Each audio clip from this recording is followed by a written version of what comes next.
Hi everyone, Mary Lang here, and welcome to my live event that I'm hosting for very first time. Actually, I have hosted prior to this, but never really live, just in a private, small 101 or one to teeny tiny number of invitees. So whoever is out there and watching, welcome. Really good to have you.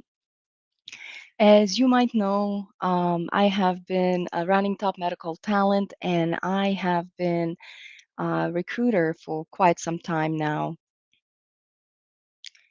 to be exact, almost 3 years, approaching and celebrating. So, throughout my time serving clients and just being in the field, figuring out pros and cons of job market, hiring, firing, all of it, all of that when it comes to hiring, if you will. I came up actually with I started encountering exactly 3 to 4, depending on a client profile, 3 to 4 exactly same obstacles and exactly same reasons why they were always like, Mary, we need your help. So I'm here to share some of the, as I refer to them, secrets, because I thought I discovered some secrets. They might not be, if you are on the other side of the desk and you're hiring manager or you're running facility, or you're just a person who is in charge of, inviting and recruiting and grooming new generation to become a workforce. Whatever your profile is, I hope what I'm about to share will help you. Please understand that this session is a very much Q&A. But before we go into Q&A, I wanted to do small little introduction and share stuff that I already mentioned, 3 to 4 issues that I've been encountering depending on the client profile.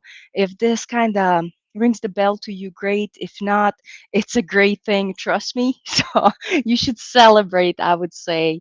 Um, with that being said, I wanted to talk about thing number one that came up in my first year working with small to medium-sized medical groups and practices, and things where, in essence, they were so focused with the issue, how do I prevent and stop turnover at my place?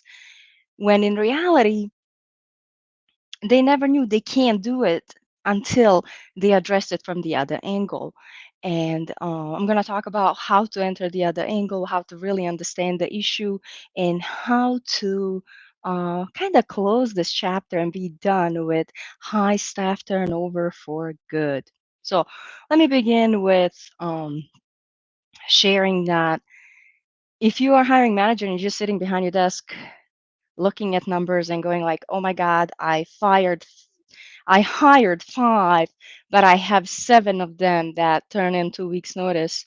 I'm done. I'm toasted. I don't know what to do with my life. I don't know how to fix it. Here's the simple solution for you. You can't, as I said, until you go through other door, until you access the whole thing from the other perspective. You do not hold the keys to solution here. Who does? Will be people who are coming in, those 5, or those 7 who were just about to leave. And let me tell you, if you never been before in a place where you turned your 2 weeks notice and HR or manager ask you for exit interview, um, you're just sitting there and thinking, what's the point? I'm leaving, right? So right there, I'm about to propose a solution and something for you to think about. Maybe you have this in place, but not necessarily precise. Or maybe you never knew about it. And if you didn't, great. Let's have you to start thinking about it and perhaps implementing. So you're having 5 new hires, you have 7 of them leaving, as I said, and instead of just looking at numbers, stressing out about budget and how you're going to explain all of this is what you should do. As soon as these people start coming in, make sure, and everything starts with the job description, make sure they have clear expectations. What I learned in the last and a half, almost 3 years, the high turnover is never ever reason for people leaving your job site, not because of the pay is horrible or because schedule is horrible. It's actually 10, if I talk to 10 people about this, 9 of them will tell me, Mary, it's actually the following. What I was told in the beginning, what I expected from this place, they were never even close to it. So when you have these new 5 hires coming in, what would be ideal is to paint a clear picture of what is next 3 months going to look like. What is the next 6 months going to look like for them? How you gonna integrate them into your practice, into your workplace? The 7 that already left or is leaving in 2 weeks, my funny example that I have here for you all. I would, yes, I would conduct exit interview, but your goal should be never ever to have that exit interview. And what I mean by that is uh, constant check-ins with your team. Do you do weekly huddles? Do you talk to them every day about their needs and schedules and breaks and whatever else like that? Do you ever think about, if it's not pay, if it's not schedule, they have great benefits here, it's everything in the world here for them, why are they leaving? Did you ever maybe pause to ask them, what is the issue? What do you think I can do better here to, keep you here forever? Of course, you will use different language, but you see what I'm here after, right? With that being said, this is just a small little overview of issue number one that I've been seeing. Hiring managers, people who are really focused on how do I shut down turnover, are so focused on that. And in reality, the solution is just talking to their team. It is not that hard, guys. Once a week, have a little 15 minutes meeting. Or if you are uncomfortable with that, your schedule doesn't allow you, whatever might be a reason why you can't do it, why don't you do anonymous survey? They will tell you everything. They will tell you everything. Use their feedback to improve your facility. You're already great. You're already halfway there. This is easy fix. It's gonna take you a week to set it up, launch yourself, and hopefully never ever deal with the numbers of 5 coming in, 7 leaving, right? Let's celebrate that hopefully very soon if we manage to implement. I'm going to pause here as I do see some comments coming in and perhaps ask the audience if we do have any questions before I go for comments.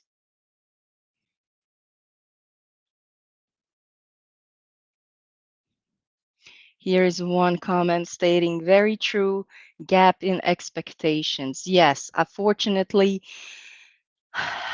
I would put this as a number one issue.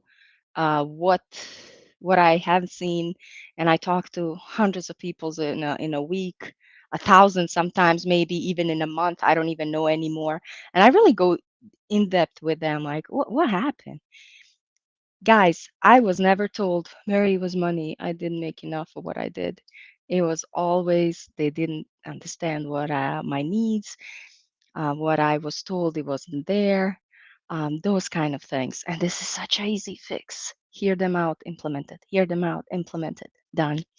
Thank you, Robert, for commenting. I really appreciate it and appreciate you understanding the issue in depth as I do. Obviously, you've been probably dealing with some hiring in the past or maybe even now.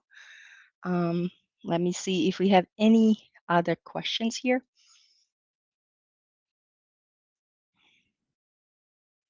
I don't see anything yet coming in. All right. As I said, guys, this event is strictly Q&A to kind of answer your questions. You can be a hiring manager. You can be a person who owns the facility. You can be a candidate who doesn't know how to write resume and apply. Please come in. I will be happy to help you.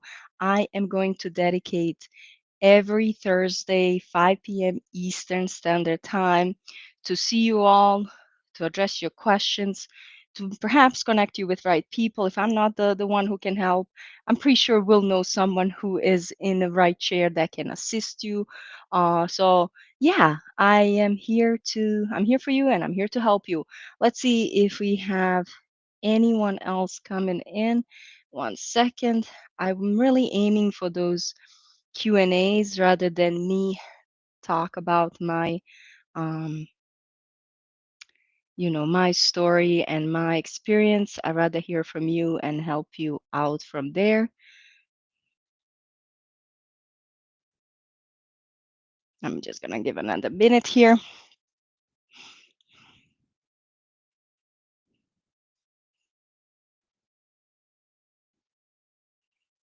Okay. Okay, here's a great question that is coming in. Time. How do I eliminate hours and hours of work when it comes to job description all the way to onboarding? Well, good news is there is a way to eliminate hours and hours of work. I'm not sure what your current setup is, but to be honest with you, um, from moment you realize you need a new employee or you have job opening and start thinking about job description all the way until onboarding and first paycheck, it's extreme amount of work for um, perhaps HR person, ops manager, whoever does it, right? So in this case, it is you. And as I'm saying, I don't know exactly what you have in place, but I would always start with step number one, writing job description. And here's why. Most of us, most of hiring authorities, they use Indeed. Indeed is a great tool. I really spend a lot of time visiting Indeed, using Indeed myself. It is a good platform. However, one thing that I see a lot of people don't know about Indeed, when you're crafting your job on Indeed or any other job board, I highly encourage you to put pre-screening questions that will eliminate people who might not be 100% matchy with your job or with your practice. For example, if you need any licenses, if you need years of experience, add that as a question. If you have an applicant and you ask him for 3 years of experience, he's saying he has two, and he answers no or she to that question, they are immediately eliminated. Now, is that good or bad? Depends on what questions you have out there, but it can save you tons of time. If you cannot have someone who is with 2 years of experience, he has to be three. It's great. If you're a little more flexible, place 2 to 3 years of experience and have those people come through, right? License is great example. If they hold license, you need that active license, place it there. Otherwise, everybody will, you know, apply. You will receive tons of resumes. You will feel bombarded. You will not get through it as quick as when you're getting really good pre-qualified folks through those screening questions on Indeed.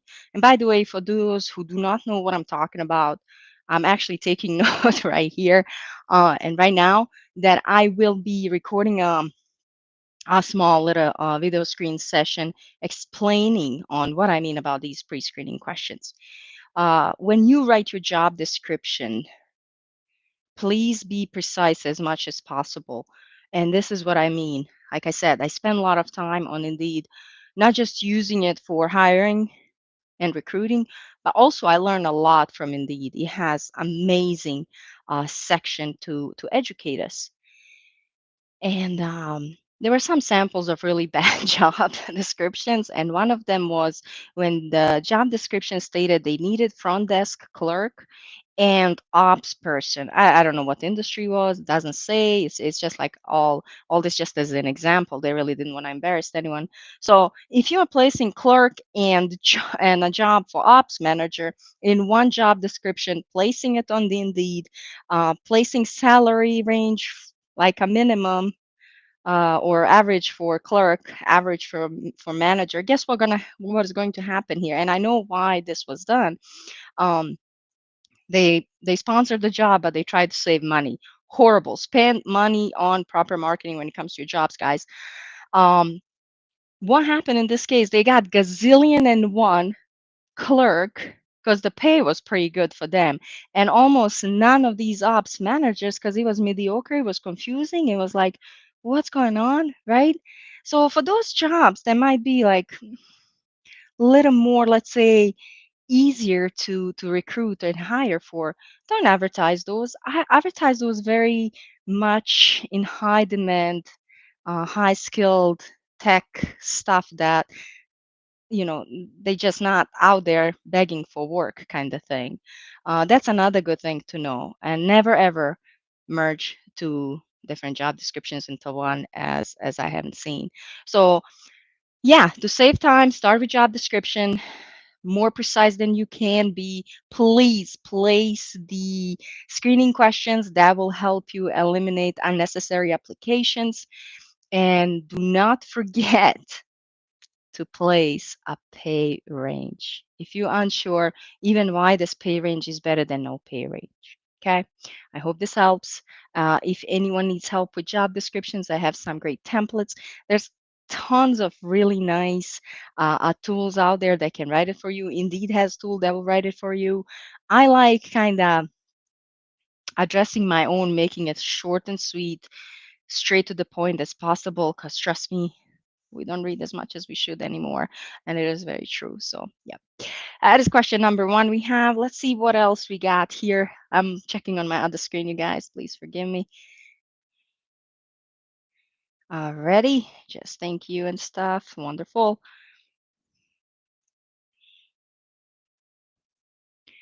I'm gonna give a few more minutes and see if any other comments or Q&As are coming in. As I did mention, I would prefer to be this strictly Q&A session, helping you guys navigate through your issues rather than have me talk about experiences that I had and stuff I learned.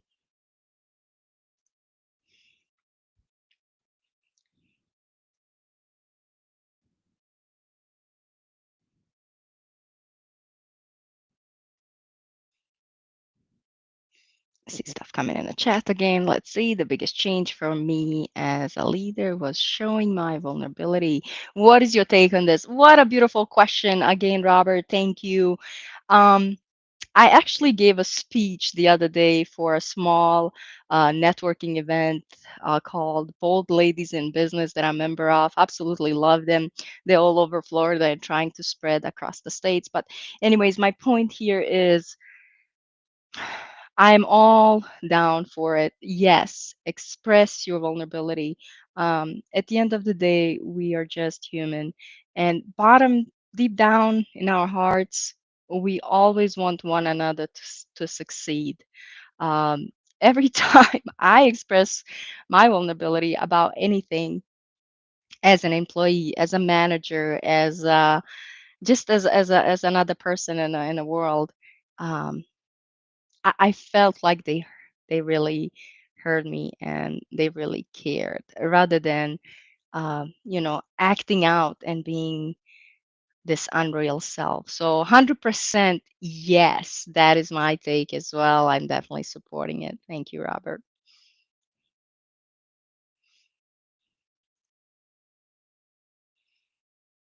Alrighty, you guys.